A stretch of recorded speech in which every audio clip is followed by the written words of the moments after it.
morning. Happy Sunday to you. Got my phone propped. Hopefully it doesn't fall off. I might have to hold it while I'm cruising here, but I'm in my wife's car, so it's a little different setup. Hey, look, I finally got a great night's sleep, and it got a little bit of time in the morning to reflect, and I had some good conversations last night with my wife as well as this morning, and I just wanted to encourage you guys and share some, I guess, revelations or insights from the game and from the grind, right?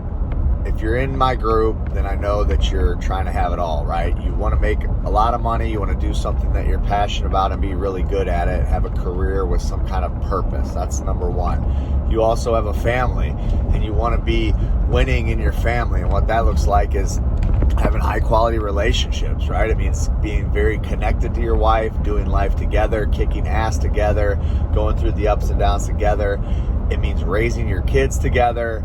It means giving your kids the tools to succeed in life. It's super important for us to raise our kids to be great people. Like, we chose to bring them into this world. We got to raise them up and have them have the tools, help them have the tools to make decisions as they become older and get in charge of, more and more as the older they get, in charge of their own choices, that they make wise choices, that they love people, that they pursue a life worth living, right? Because that's our duty, to ingrain those habits and disciplines and skill sets so that they can win.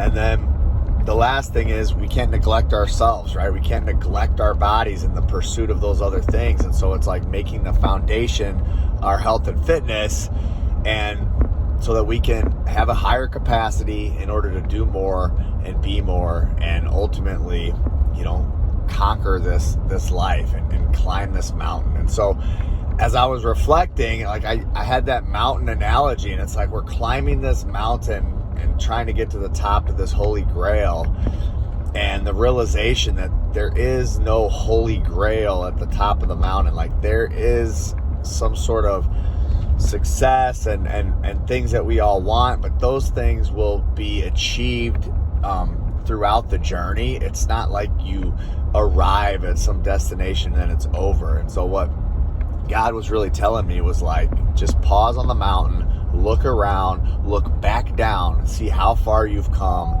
how amazing this journey has been, how much you've grown, and just what it took to get there, how much you've already become. Like, all these people that helped you get there, all of these circumstances and events that you've already had impact in people's lives, how blessed you are with what you currently have. And then take a deep breath and then get back to climbing. And just every step you take, just be in gratitude and enjoy the process. And that is our gift. Like, the Holy Grail, we're already holding it. It's already inside of us. Like, the joy of living this life in that way is the gift that we get to participate in. And if we're missing that, then when we arrive at the top of the mountain, we're not going to be any more fulfilled than when we are right now. And so that's my reflection. But what I wanted to talk about today was being better at what you already know you need to do. Doing the simple things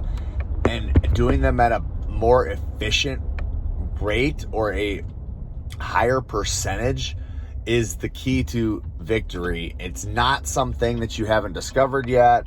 It's not doing something crazy. It's simply doing what you already know you need to do and just being better at it. And me and my wife are both kind of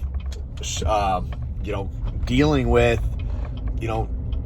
overloading our plate, or being overwhelmed to the point where we're not doing the basics. And the clients that I work with, that's what I really help them to focus on and laser in on, is just figuring out a system and a structure for their life so that they can execute on the basics. And so as me and her were talking, it's like, dude, I feel out of integrity. I got to share this. I want you guys to know that this is the game. Like, it will ebb and flow. You're not going to hit 7 out of 7 on your protein every day for 52 weeks in a year. That's just not how the game works. It doesn't work that way for me. And I know, like, I'm the one that over here created this game for you guys, and I don't even hit it perfectly. So it's not about being perfect, but it's about giving yourself a chance to succeed and not trying to look past the simplicity of the game. Like, that's the beauty of it.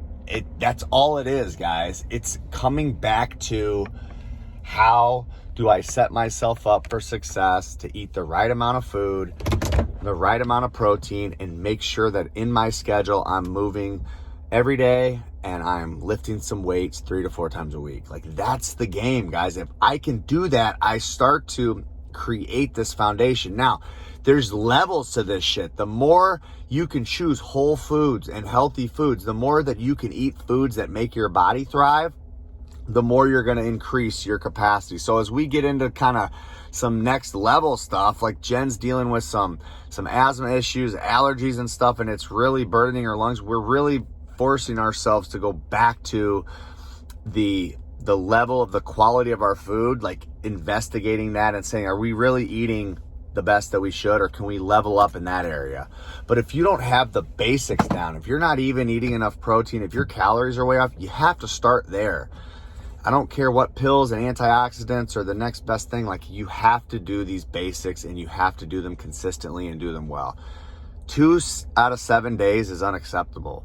3 or 4 out of 7 days is awesome progress, but eventually, if you've been in this game long enough, that's not good enough either, guys. It's got to be like 5, 6, 7 days, and it has to be automatic. So if you're in week 2, week 3 of this challenge, or week 1, some of you guys jumped in late, like, just know that your goal is to continuously strive to do these basic things 5, 6, and 7 days of the week. And that allows you the freedom to indulge and go out and, you know, have drinks at the party or whatever. But if you haven't built that foundation of doing these basic things consistently, week after week, after month, after year, then when you go and try to indulge, you haven't earned that right, and you're going to sabotage your progress. Like, you're not entitled to go and have a bunch of cake, have a bunch of beers.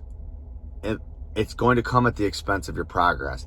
If you've laid that foundation and you're just ripping through fat, now you're going to have the freedom to be able to have those things as you expand on your journey. So hopefully that helps. Hopefully I'm not getting long-winded. That's just a little Sunday morning wisdom for you guys to get set for your week. And I'll come on later this evening and talk about the weekly habit, but I just wanted to share that. If you're 2-3 weeks in, take an honest reflection of how consistent you've been, and then take a look at your progress. If you're unhappy with it, then be honest with yourself. Do you know where you could improve? Or do you genuinely not know? And if so, reach out. But like, master those basics, guys. Carve out the time in your life to do the simple things really well, and your life will transform. It's the boring work that's the magic. There's no magic button. There's no magic formula. It's the boring work for a long amount of time that allows you the freedom to have an epic life. And that's what I want for all of you guys. All right. I love you. Happy Sunday. We'll talk to you soon.